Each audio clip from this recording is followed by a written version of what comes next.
Assalamualaikum dan salam sejahtera. Anda bersama saya Rishna Irham di Warta Berita Petang ini bersamaan 11 Jun 2022 di Sabah Hits Online TV. Kita teruskan ke tajuk utama. Program pertandingan Juara Suara Emas 2022 berlangsung pada hari ini.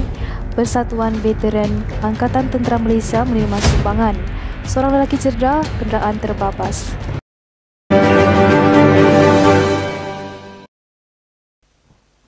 Jabatan Komunikasi Komuniti dapat memainkan peranan serta fungsinya sebagai jabatan yang menjadi nadi perhubungan antara kerajaan dan rakyat. Hal ini sesuai dengan matlamat JKOM bagi mewujudkan komunikasi dua hala antara kerajaan dan rakyat bagi menyampaikan maklumat kerajaan yang tepat, sahih dan bijaksana kepada rakyat selain mendengar suara dan maklum balas daripada masyarakat. Timbalan Ketua Menteri Datuk Seri Panglima Bung Mokhtaradin yakin bahawa kaedah yang digunakan JKOM dengan cara membangunkan komuniti khususnya di peringkat angkar umbi yang mengamalkan budaya ilmu, berkemahiran digital dan menghayati makna dan fokus patriotisme dengan menggunakan pendekatan pengakuupayaan komuniti.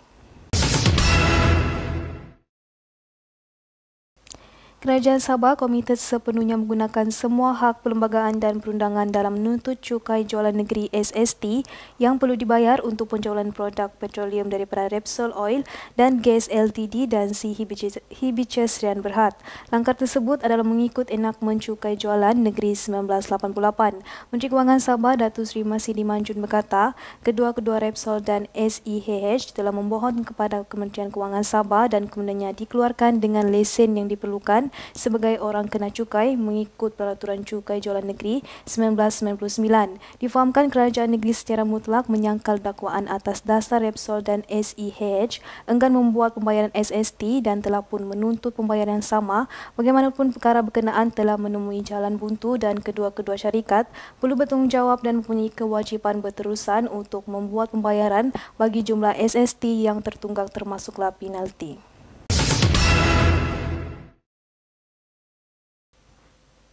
Majlis Perasmian Program Pertandingan Juara Suara Emas 2022, Anjuran Pusat Aktiviti Warga Emas Pawes Panggar diadakan pada hari ini yang bertempat di Dewan Tun Sangkaran Hotel Riau Sembulan, Kota Kinabalu. Majlis itu turut dihadiri oleh Menteri Pembangunan Masyarakat dan Kesejahteraan Rakyat Sabah yang berhormat Datuk Aisyah Helmiaya untuk merasmikan program tersebut dan majlis itu turut dihadiri oleh jemputan yang terlibat.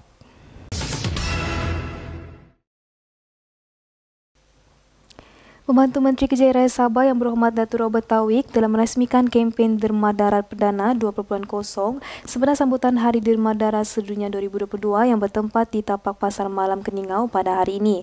Dan difahamkan adun N40 Bingkor itu turut menyumbangkan dana bagi tujuan membeli katil khususnya para penderma darah. Kembali selepas ini.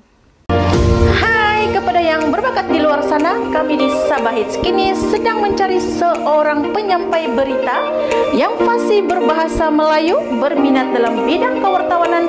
Serahkan bakat anda di Sabah Hits Online TV. Mungkin anda adalah yang kami cari. Untuk maklumat lanjut, boleh menghubungi kami teruskan nombor yang tertera. Jangan malu, jangan segan, tunjukkan bakat sebenar anda. Saya Rabi Kalibau, Sabah Hits Online TV. 994 juta telah dirampas, masih peluang bagi melayu penyelesaian isu kedatangan tanpa izin KL. Pada kali ini demikian mengambil.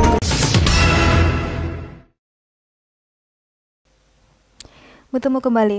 Seramai 56 ahli Persatuan Veteran Angkatan Tentera Malaysia telah menerima sumbangan Yayasan Nur Johar. Difahamkan ramai yang memerlukan bantuan namun pihaknya memberi keutamaan kepada mereka yang benar-benar memerlukan seperti yang terlantar dan tidak mampu lagi keluar bekerja menyebabkan mereka kehilangan punca pendapatan. Sumbangan wang tunai itu telah disampaikan oleh isteri yang di-Pertuan Negeri Tok Puan Nurlida RM Jasni merangkap penasihat YNJ di Dewan Tun Said pada hari ini.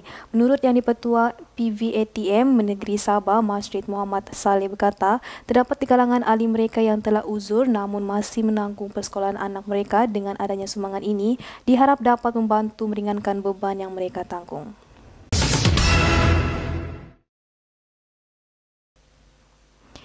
Pemantauan udara yang dilakukan pasukan kawasan Keselamatan Khas Pantai Timur Sabah Eskom berjaya mengekang aktiviti jenayah di perairan negara. Pemantauan udara ini sangat penting bagi menunjukkan kehadiran pasukan keselamatan dan hal ini disampaikan selepas menjalankan Ops Maritim Khas Selatan melalui udara di sekitar perairan Tawau, Sempurna Lahad Datu, Sandakan dan sepadan negara pada kemarin. Ketua Staf Bahagian Operasi Laut Eskom Laksamana Pertama Maritim Encik Ungku Suhaimi Encik Ungku Daik berkata, kehadiran aset pemantau di udara memberi petunjuk bahawa pasukan keselamatan negara sentiasa bersiap sedia sekiranya terdapat pencerobohan ataupun aktiviti jenayah di perairan negara. Difahamkan Ops Maritim Khas Selatan yang dilakukan selama 2 minggu ini memberi tumpuan kepada pencerobohan pendatang tanpa izin, penyelundupan dan kontraban, dan hal ini bertujuan untuk mengurangkan aktiviti yang mencurigakan terutamanya daripada sempadan negara.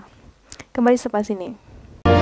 Hai kepada yang berbakat di luar sana, kami di Sabah Hits kini sedang mencari seorang penyampai berita yang fasih berbahasa Melayu, berminat dalam bidang kewartawanan. Serahkan bakat anda di Sabah Hits Online TV. Mungkin anda adalah yang kami cari. Untuk maklumat lanjut, boleh menghubungi kami terus ke nombor yang tertera. Jangan malu, jangan segan, tunjukkan bakat sebenar anda. Saya Rabi Kalibau, Sabah Hits Online TV. 994 juta telah dirampas, masih peluang bagi wilayah penyelesaian isu kedatangan tanpa izin. Kali demikian mengambil